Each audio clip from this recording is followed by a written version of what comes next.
Bonjour à tous, quel plaisir de vous retrouver. On est ici chez Music Factory du côté de Namur et on va laisser Irina répéter avec son professeur Stéphane.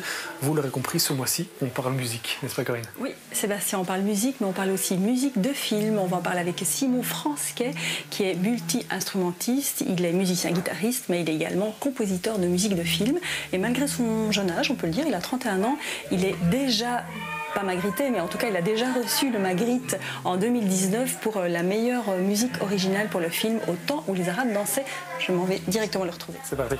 Corinne profitera aussi de sa balade du côté liégeois pour vous demander ce que vous pensez de la musique. Vous le verrez, les avis sont plutôt variés. Et puis moi, de mon côté, je m'en vais à Arlon rencontrer Philippe de Bernardi. Lui, il est disquaire et il tient un magasin qui s'appelle Parc Music. C'est parti pour cette 6e émission de Décodeur.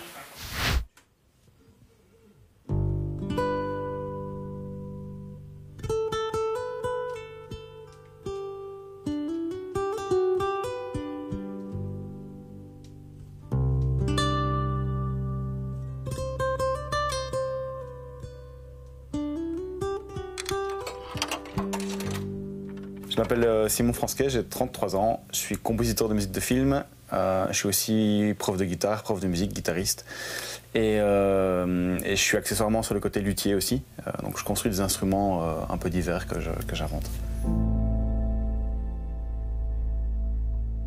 Moi j'ai commencé la guitare, j'avais peut-être 10-11 ans, quelque chose comme ça.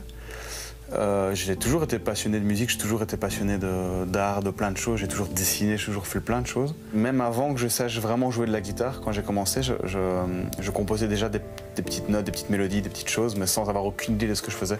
Donc c'était spontané, j'improvisais, je faisais des choses et puis il y avait des choses qui sortaient. Au début, j'ai commencé par composer pour moi, pour mes projets, pour mes groupes. Et puis petit à petit, en fait, beaucoup de gens m'ont dit aussi très vite, on dirait de la musique de film, ce que tu composes et tout ça. Donc en fait, et j'étais passionné de cinéma, donc je crois que c'est lié parce que j'ai écouté énormément de musique de film. Et donc petit à petit, ça arrivait comme ça sur un court-métrage, 2 courts-métrages, un long-métrage, 2 longs-métrages, et puis des séries, et puis voilà, ça grandit comme ça. Composer pour un film, c'est très particulier parce qu'il faut savoir se mettre au service du film, au service du scénario, au service du réalisateur. Moi, j'aime bien avoir les images, j'aime m'inspirer des images, de l'énergie qu'elles dégagent, de la rythmique aussi, du monteur et tout ça. Mais ça arrive parfois que je cherche des idées en amont, donc sur scénario. Je cherche des idées d'orchestration, quel instrument je vais utiliser, quel type de musique on va faire, et tout ça. Mais voilà, tout ça peut énormément changer au montage en fait, parce qu'un film peut devenir complètement autre chose. On me demande souvent un peu d'être polyvalent, donc de faire un peu du sound design, de faire de la composition pure et dure. Mais normalement, un compositeur parfois n'est pas arrangeur, donc compose vraiment les mélodies. Et puis il y a des arrangeurs, et puis il y a un orchestrateur et tout ça. C'est vrai que ça m'arrivait de faire du sound design et des choses qui sont presque pas de la musique, quoi, qui sont vraiment des ambiances. La demande de départ, c'est la bande originale. Et dans cette bande originale, il y a les musiques originales, donc celles qui sont composées spécifiquement pour le film. Et il y a les musiques additionnelles que parfois le réalisateur va chercher, qui sont des musiques existantes, où il a un coup de cœur sur une musique pour son film. Et donc parfois, ça m'est arrivé de prêter des musiques à moi qui existaient déjà aussi dans des films. Je pense pour moi, une bonne musique de film, c'est vraiment une musique qui se met au service du film. C'est-à-dire qui suit les émotions, mais sans les exagérer.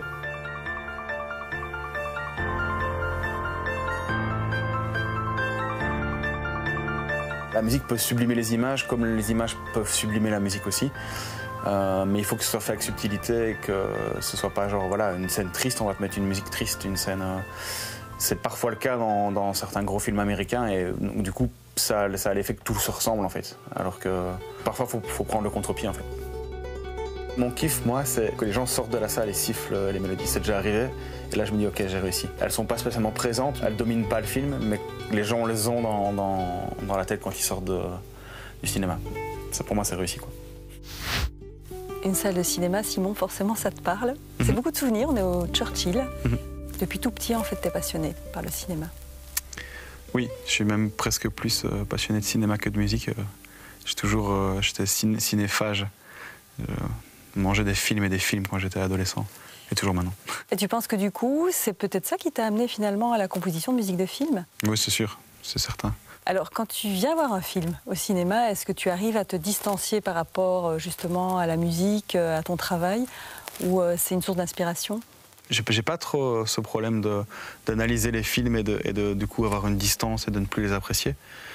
Mais c'est vrai que je porte toujours mon oreille se concentre un petit peu sur la musique, écouter ce que les compositeurs ont fait, comment ils ont travaillé. Donc ouais, parfois ça m'inspire, parfois ça me montre ce qu'il faut pas faire. Alors, source d'inspiration aussi, je t'avais demandé d'amener un objet, tu en as amené 2, mais c'est très bien aussi. Et alors, c'est cet instrument, tu vas nous dire ce que c'est, et ça représente le voyage. Oui, donc c'est un rangroco, qui est la version grave du charango, qui est un instrument qu'on retrouve en Amérique latine, Pérou, Argentine, Chili, dans les Andes.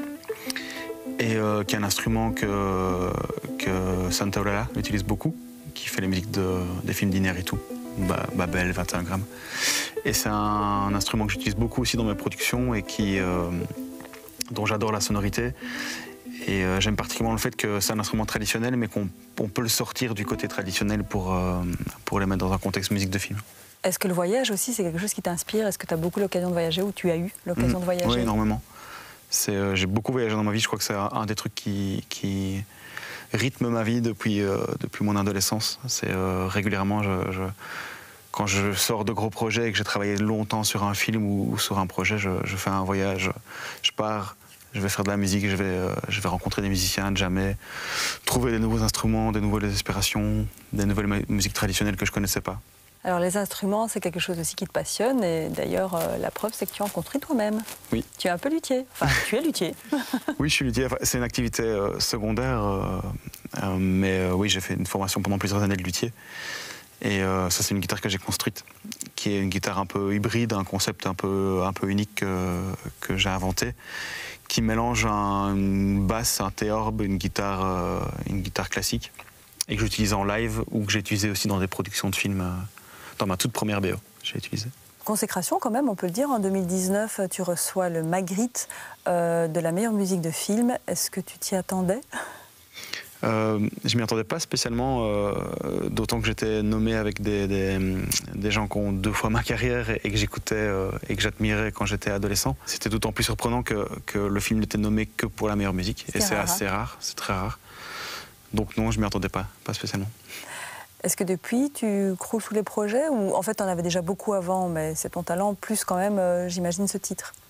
J'en avais déjà beaucoup avant, mais ça m'a donné une certaine reconnaissance dans le milieu, une certaine crédibilité, quelque part, qui fait que je dois un peu moins négocier, ou je dois un peu moins... Mais oui, j'ai beaucoup de projets, là. J'ai plusieurs propositions de long métrage qui vont arriver, là, donc je ne sais pas très bien comment je vais faire pour tout gérer. On te souhaite plein de belles créations. Merci. Merci, Simon. Le premier album que vous avez acheté, votre premier concert, le style musical que vous préférez, la musique, c'est quoi pour vous? C'est vital. Oui, ça fait de bien, ça relaxe. C'est très important pour moi, ça fait partie de ma vie. J'écoute souvent la radio.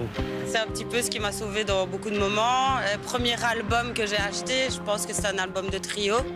Moi, c'était les Beatles. Style de musique préféré, j'écoute de tout, absolument de tout. Pour moi, il y a du bon dans tous les styles.